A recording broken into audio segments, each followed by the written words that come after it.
আলহামদুলিল্লাহ, আমার ছাদ বাগান দেখেন কত সুন্দর। দেখেন লাউ গাছ আর ড্রাগন ফল, তারপরে বটবটি, টমেটো, তারপরে আপনার অনেক সুন্দর। দেখেন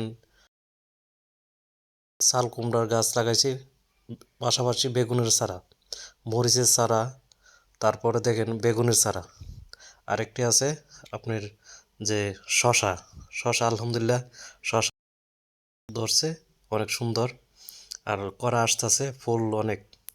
আর ওই পাশে হলো করলা, অনেক সুন্দর। আর ওই দেখেন পাশে আছে টমেটো, আবার মরিচের চারাও লাগাইছি, অনেক সুন্দর দেখতে, ভালো লাগছে টমেটো চারা, বেগুনের চারা। তারপর বেগুনের চারার পাশে আছে মরিচের চারা, মরিচের চারার পরে আছে আপনার বেগুনের চারা, তারপরে পেঁয়াজ ও রসুন লাগাইছি। আলহামদুলিল্লাহ অনেক সুন্দর।